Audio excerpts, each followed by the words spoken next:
Hi all, it's Trisha Peach, host of the Peach Buzz, and I know it's been a couple weeks. It has just been super busy, so much going on, helping my dad and my uncle get their books published and out. I have been running around, traveling a lot, so I said tonight I got to do it. I got to get a new video out. I wanted to talk about why so many churches have moved away from off-site mission trips. Okay, you've got off-site mission trips or campouts, so that would be closer to home.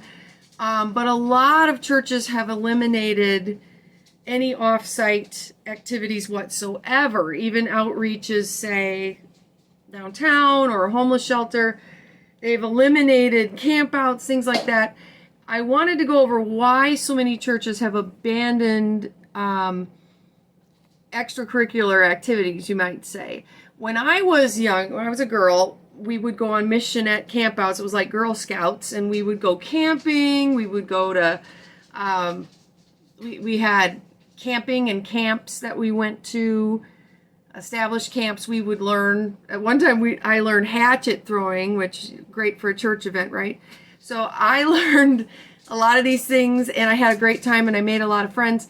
But what I did, a lot of it doesn't exist anymore, which is kind of sad. And I know a lot of people my age are wondering why. Why aren't we doing mission trips as much? Why aren't we taking mission trips to another country? Why aren't we doing mission trips out into another area? Why are we canceling all of these?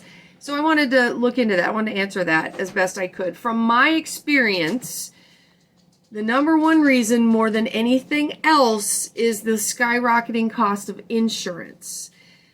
Insurance has completely ridiculously skyrocketed for churches since I was a kid. It's not even comparable. Think more like 50 times higher than it was when I was a kid. The insurance has skyrocketed. Yes, that is partially due to our Sue Happy society, where if a child falls and gets a bump on that campout, the parents may sue you. However, there are some legitimate things that have happened that have made the news, that have made churches a lot more cautious. Mainly, I know here in Wisconsin, there was a church that had their dividers. They had these temporary dividers set up at some event, and one of them fell over and killed a 3-year-old, and the insurance has to pay out on that. And so that's a lot of money that the church has to pay. So the church has to pay out on that. The insurance has to pay out on that, and that's a ridiculous amount of money. We had an event at our church at one point where a girl in 5th grade, she fell while they were running. They were running on some game of tag, and she broke her ankle. And oh boy, was that a legal issue. We had to have reports written. It was really a touchy situation. So churches have to pay those crazy high premiums. And a lot of them will call their insurance and say, should we bring our kids up to camp? And the insurance usually will say no, no, no. Or if the camp insurance will cover it. But that's the main reason why camp is now 5 times as expensive as when I was a kid. The main reason is not inflation. It is the skyrocketing cost of insurance. That's the big reason. So some of these others that have made the news, camping trips, things like that, where there's been negligence and kids have gotten hurt. So if you're taking them off site, your insurance may or may not cover that, and that could bankrupt your church if there's an injury. And I am not a fan of saying, well, we're just going to pray about it and it'll never happen here. It does happen. It does happen, and you have to use a lot of wisdom. I'm still a fan of camp. I am still a fan of outreaches off site. But you have to use a lot of wisdom with that. 2, second big reason churches are moving away from camps and outdoor missions, or, outside of your own campus mission trips. The second big reason is there have been some pretty high profile scandals, and this, I'm not talking an accident, I mean where a child was molested on a camping trip, or an adult harmed a child on a camping trip. There were so many of these that came out in the 90s and early 2000s. It just blew my mind. And then that went hand in hand with the legality, because if they found out the church didn't background check, they were sued pretty much into bankruptcy. This is a big deal. So churches hopefully have gotten a little bit better on the background checking. But one of the rules our church always went by was never, ever, ever, ever leave an adult alone with a child. Well, if you're going camping, if you are out on the road doing ministry on the streets in Milwaukee, there's a chance they could be alone with a child, and then you have the worst case scenario is a child gets abused. So I would say if that's on your plan to do camping or to take kids off site, you better have background checked all of those people. And I would highly recommend the buddy system, so still no adult is alone with a child ever. And if somebody's demanding to be alone with a child, that should be a huge red flag right there. Warning, warning, warning, not good. So those are two big reasons. So you've got the liability, which is so expensive, the insurance, and you've got the many scandals. Parents are more hesitant now too.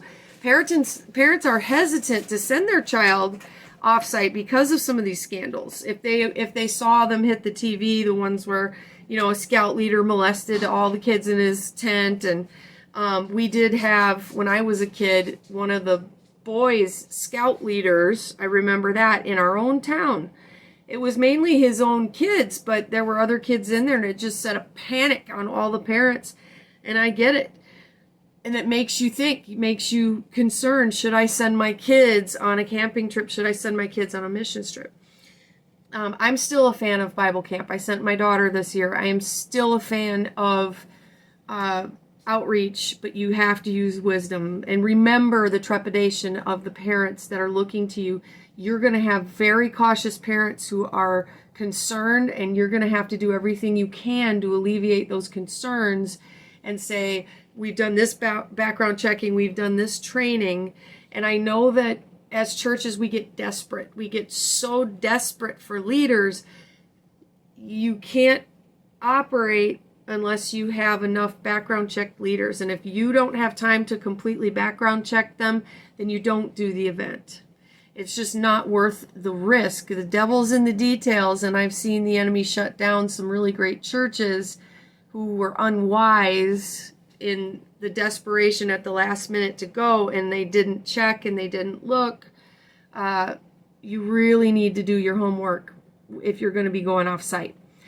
Okay, last reason I was going to bring up that a lot of churches are not doing off-site outreaches, especially overseas missions. Many churches are cutting off actually sending a group. It used to be the norm that you'd send a group of teenagers overseas for missions, out of country for missions, or in country. We would do things when I was a kid of everybody would go over to Native American reservation and work with kids.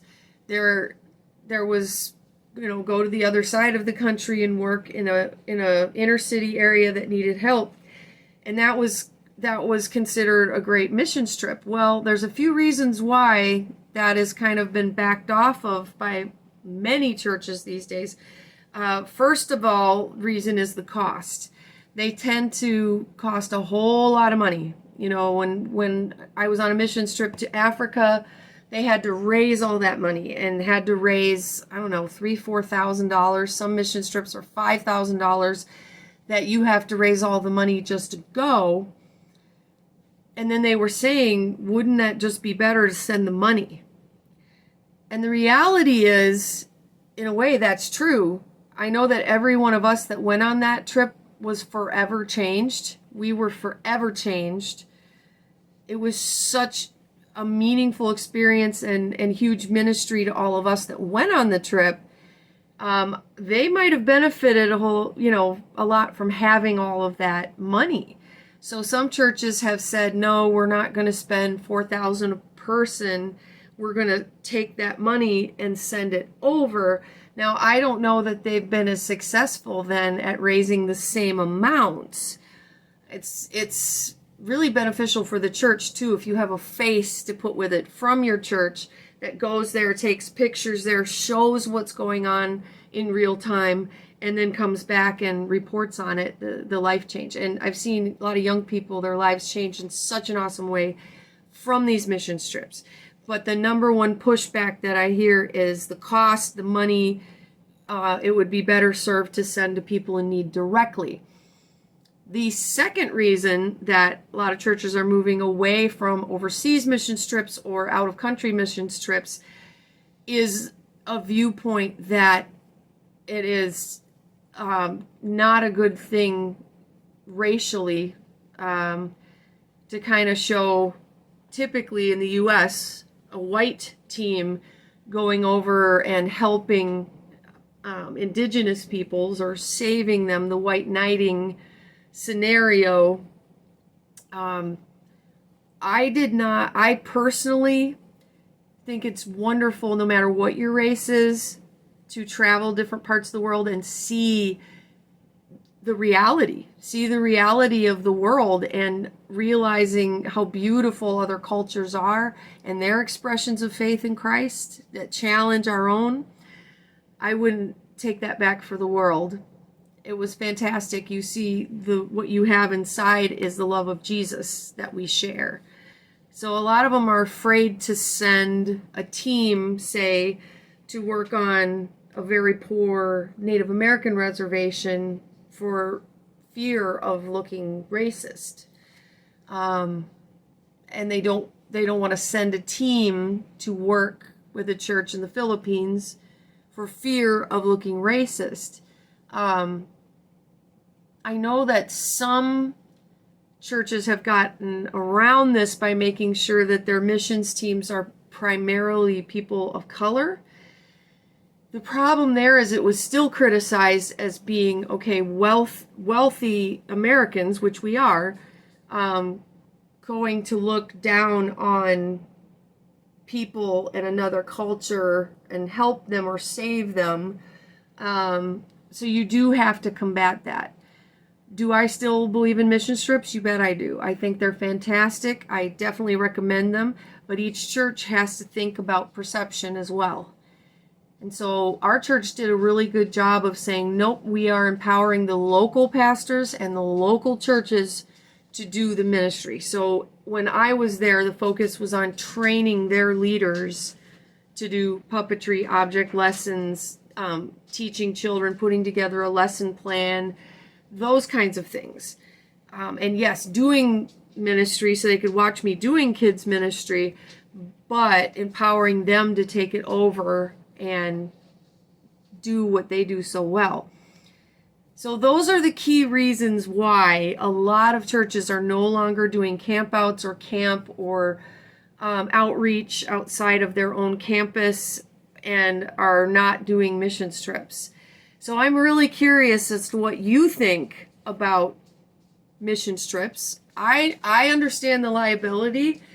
I'm still for them. And I still see the importance of, say, Bible camp. And I'm a big outreach advocate. But I understand why so many churches have made that decision.